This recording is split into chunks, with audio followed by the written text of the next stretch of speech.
Hi guys, it's Ella Harp. I'm getting ready to road trip up to Portland and Seattle to play a couple shows and visit some family. I'm gonna stay with my aunt who lives on a river in Washington, and I'm super excited about it. So I'm gonna be making her a dress as a thank you. I'm also gonna be making one for me because that just sounds like more fun. So today I'm gonna be making two different summer dresses. They're going to be a tank base and they're gonna have 2 tiers on them. I haven't technically made a dress like this before, but I think it's gonna work. So let's get started. As a base, I'm going to be using this linen tank top that I made a few months ago. And thankfully my aunt is the same size as I am, so I'm just going to make both dresses the same.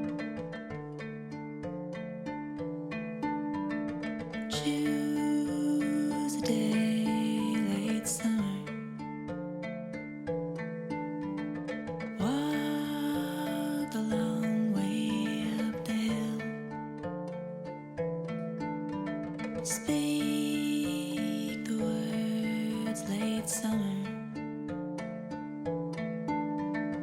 Wait, first rose still. Here are the pattern pieces cut out. I decided to go with a split back to conserve fabric, and on this orange one I had a little bit less fabric to work with, so I have an extra panel that's just there on the left, which doesn't bother me because these kinds of things just make life more interesting. 2 skirts for each, the top tier panel and the bottom tier panel. I had a little bit left over, so I made little tie straps. The first thing I'm going to do is take that little extra panel that I needed for the back piece on the orange one and sew that on, and then sew these back panels together. I'm going to do that using flat felled seams.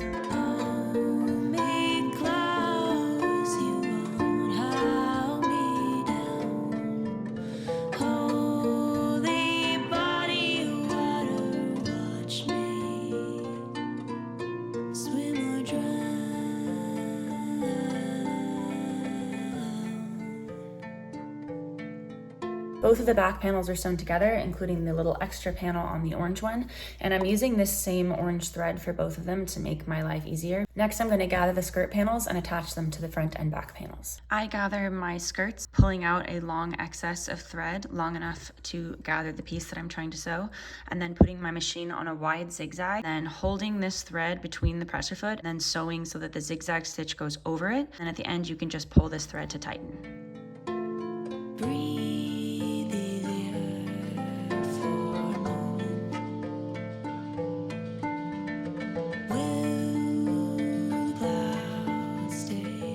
As I'm getting ready to sew the skirt panels onto the body panel, I'm going to leave a 1/2 inch to 3/4 allowance on this side, which will then be folded over and finish off that inside edge. The wind changes in a moment. Blink once, twice gone. Now I'm going to go inside and I'm going to finish off these edges. What I'm going to do is lay it down like this, and I'm going to fold it down and hem it over itself, making sure that they're covering everything that's raw, leaving this edge behind.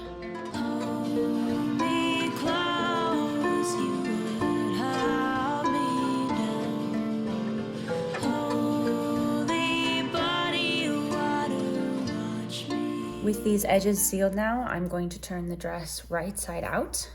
I'm going to flip these flaps up, and I'm going to top stitch them down. Swim or drown.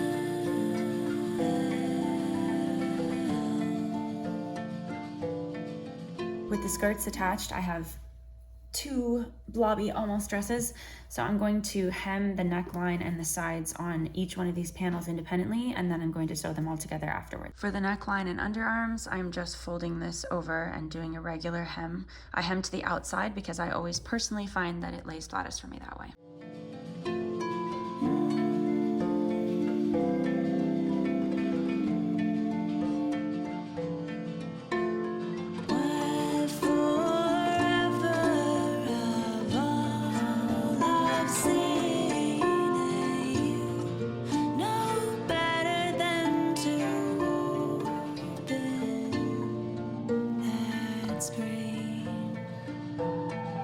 With the neckline and underarms hemmed, I'm going to attach the shoulders using a French seam.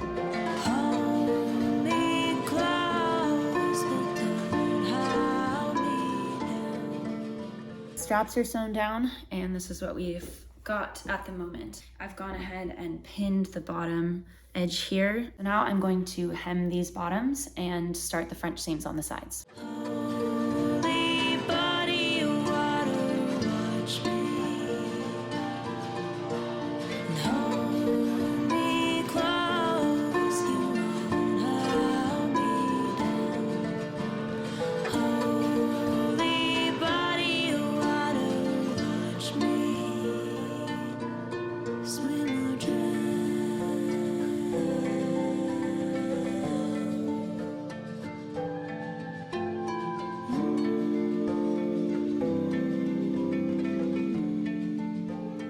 I was hoping to be able to not deal with darts, but there's a little bit of space right there which is bugging me, so I've gone and pinned this side, and I will do the same to the other one and also to the other dress.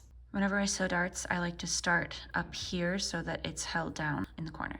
Now I have two mostly dress-like dresses. I'm going to do some pockets. I'm gonna top stitch 2 pockets on the front and then a single pocket on the chest. I'm going to take a little piece of leather and sew it on there, and then I'm going to draw a motif with a soldering iron.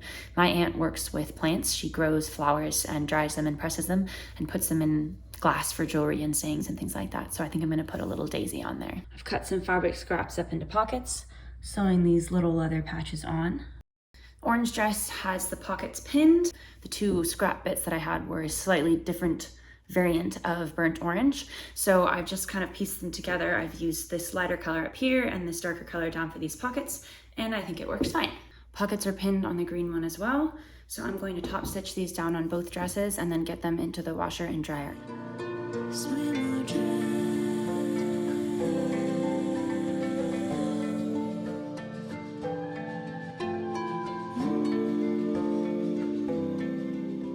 In the corners of each one of these pockets, I'm taking this little flap that's on the inside there, and folding it in on itself. And then as I sew it down, I sew a stitch right along the edge, and then I sew another stitch that goes up, trying like a little triangle here in the corner to make sure it's all secured.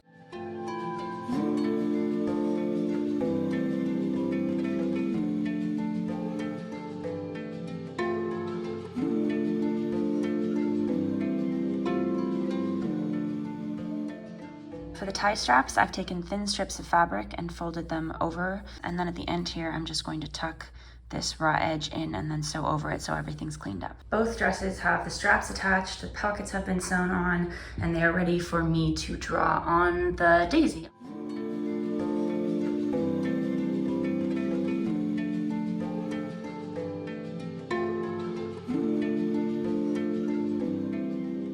The daisies are drawn on, and these little ladies are ready to go into the washer and dryer. They're out of the washer and dryer and ready to be worn/gifted. This is larkspur. It means beautiful spirit. And I press them and I dry them out and I make things. And I sell them at Pike Place Market. I could put my little gardening tools in here. I could put my phone, because you know you need your phone. And I could do all kinds of things in this little dress that my beautiful niece, Ella, made for me as a treat. How blessed am I? Looks so lovely on you. Thank you. We're just gallivanters. Just a niece and her aunt. Gallivanting. Gallivanting.